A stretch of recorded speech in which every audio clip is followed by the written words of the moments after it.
Hello and welcome to the Johncast, the podcast for cool and smart kids. This is your oasis from homework, vegetables, and your parents. Hey everybody, I have a great show planned for you guys today. No! It's June, and that means summer is on the way. For most kids, that means that the school prison period, which started in September, ends very soon. June was also my dad's favorite month too. Not because it was summer and he got freed from school. It's also because it's his birthday. And just today, we celebrated his birthday and we got him the best present ever. Wait till you hear about it. Happy birthday! Several weeks ago, me, my sister, my mom were at this novelty store and we found this birthday present that would just be perfect for him. It had his name written all over it, and we were actually excited for his birthday to come so we could see his reaction when we gave it to him. We were excited to celebrate his birthday even if the old fart wasn't. Anyway, let me show you what it does. I'll just press a button. For the last time, no. No! No! No! And you get the idea. It's basically a button that says no. It's called the no button. Let me read you the box. The no button was invented by two very tired parents and is very handy for children's crazy requests, but it turns out that it can be used everywhere. Can I borrow some money? N-O. Can I have a pony? No! Does this make me look fat? No. Can my mother move in? No! Are we there yet? No! 10 different no's with the press of a button. No is a good word and should be used more often. I'll give you the link to it in the show notes. Now, my dad was very happy with it, but the cranky old man was also upset he didn't figure out this simple $1 million idea to monetize his perpetual negativity. How negative is he? Well, he says no less than 932 times a day. He says no before you even ask a question. He says no before you open your mouth, for crying out loud. He says no in his sleep. As a kid in this family, if you ever want to get something, you better go find mom. If you ever want anything, she'll be the only person that'll ever likely say yes. But the funny thing is, when she wants to say no, she just says, go ask your father. And me and mom both know that this is just code for a big, fat... No. Exactly.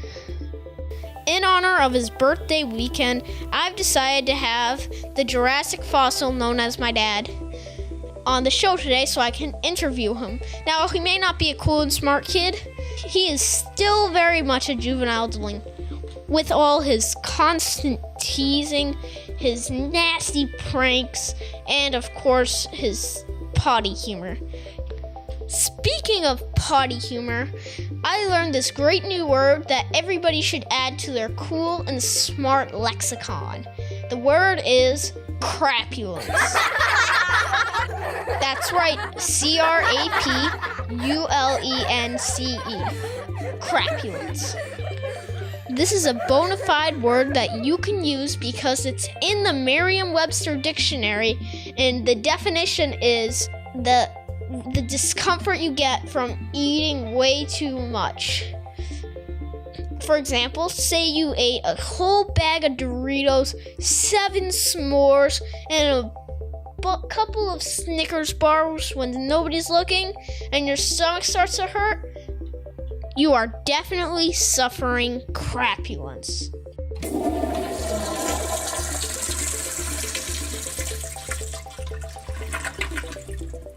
Not to be confused with its cousin, flatulence. Hi, Dad. Welcome to the Johncast. Just remember, I can edit anything in or out. Let's get started. What does it feel like to be 42? It feels terrible. Let me tell you, kids, that birthdays after age 21, they go downhill very, very steeply. And the only people that actually like their birthdays, or the only adults that like having a birthday, are women. with one condition. You don't mention the number. They just like to be doted on for a day, and they can do things that old men like me can't do. They can put that scary, miserable number out of their head. Being 42 is miserable. It is horrible. It was just yesterday that I was a youngster like you little whippersnapper. So no, I'm not happy about my birthday. I got a birthday wish over email from someone the other day, and I fired back, thanks. But how did you find out it was my birthday? I don't let anyone on Facebook or any social networks know that it's my birthday, and pretty much only a few people know, and I like to keep it that way because it is nothing at all to celebrate. Getting old stinks, kids. Let me tell you, it's going to flip real fast for you. Did you like the extra special birthday gift we gave you? Yes, I did. The no button. For the last time, no. No. No! Yes, it is terrific. And in fact, I have a chapter in my book that I'm writing, my forthcoming book called The Einstein Blueprint, 100 Ways to Accelerate Your Kids. I have a whole chapter where I urge parents to say no over and over again, because the most successful people in this world say no to everything. I have a great quote from Warren Buffett in there, and he's hardly the only one, but person after successful person says the same thing. You have to say no. So I am very, very happy to have this button, and I will trumpet it like you won't believe. I'll buy this for all my clients, all my friends, especially the people I know who don't say no enough. If you want to say yes to all the good things in life, you have to be able to say no to all the garbage and all the nonsense out there. So yes, John, it was a very thoughtful gift, and I'm very happy. So thanks again. We should have bought you an extra set of batteries. Sounds like you're going to go through the batteries in the first day. Dad, way back in the Stone Age, when you were like my age, would you have been considered a smart or cool kid? Well, it's interesting because, I did go to school, so I had to navigate all the cliques, the cool kids, the kids who weren't so cool. We had alternative type kids who were black all the time. We called them the counterculture kids, and there were the jocks, and there were all these little cliques back when I was in school. But I always was, in fact, very much like your mother. I could hang with any of the groups. I could hang with the nerdy kids, and I could hang with the meathead jocks, and I could get on with the goth crowd as well. So I considered myself to be very well-rounded, at least in terms of that. Was I smart? You betcha. But I did many dumb things throughout my life. Was I cool? In spots. A few things, here and there needed a little bit of improvement. Sometimes maybe it was my wardrobe. My hairstyle was always a problem. I had this horrible, bowl cut until I was about I don't even know what grade it was, until finally we just decided to chop my hair off, which was the best haircut ever. No hair was the best hair. So, like most of your viewers out there, I had crowds that I did well in, and I had times where, I didn't fit in. So I would say that I would definitely be a listener of something like the Johncast back in the day, but we didn't have all the goodies you have back then. Dad, I know you were no angel when you were a kid, so what was the worst thing you've ever done when you were a kid, and how did your parents punish you? Okay, by far the worst thing I did as a kid. Well, I once got caught stealing from a store. I stole a videotape, which is, like a DVD back in the day. So I basically got arrested for shoplifting. That was pretty bad. But way worse than that was when, maybe I was 8 or 9 years old. I was with my brother and this really, really rotten kid. I'll even say his name. It was Brian Goodall, I think. I think his name was Brian Goodall. And he was rotten to the core, this kid.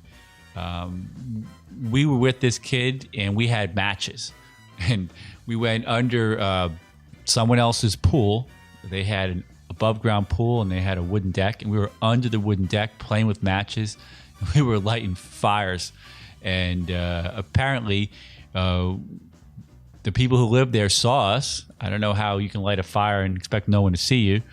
And we took off, and they called up my parents. We went home like 3 hours later with me and my brother. And they said, "What have you guys been doing?" And we said nothing, and they could smell the fire all over us. And they basically knew that we had been lighting a fire under this other family's pool because they called our parents and told them. So that was the worst thing I ever did, because if you think about it, we could have burned down their pool deck or whatever, and we were punished severely. So what did they do to you? Well, it was summertime, and they grounded us. Like, we couldn't leave the house, couldn't go anywhere or anything for 3 full weeks in the summer. And that was like, jail as a kid. Because, as a kid, you're in jail from September to June, and you only have a few weeks, really, 2 months at most, of liberation. And we lost 3 weeks of it right there playing with fire. And that was definitely the worst thing that I ever did as a kid. So do you have any advice for smart and cool kids these days? Sure, since you're 42 years old, surely you've gathered some sort of wisdom over the years. Well, when I was a kid, they used to say no to drugs, kids. And I'll say the same thing now, although I think the drugs are really video games and, of course, the TVs and the movies. And if you're a smart and cool kid and you want to be a smart and cool adult, you better read books, and you better do basically the opposite of what everybody else is doing. And everyone is staring at their phone, staring at an iPad, playing a video game, taking selfies. If you go the other way, if you zig when everyone else is zagging, that's going to give you such an advantage in life. And I think right now the biggest risk to young kids is to just not use their brain. And the way to use your brain is to read. Reading is really the one superpower that you have to cultivate and use. So unplug and read. That's the only advice, but it's big advice I'm going to give to all your listeners today, John. All right. Have you ever suffered from crapulence? All right, John, this interview is over, and you're going to be on math in about 2 minutes.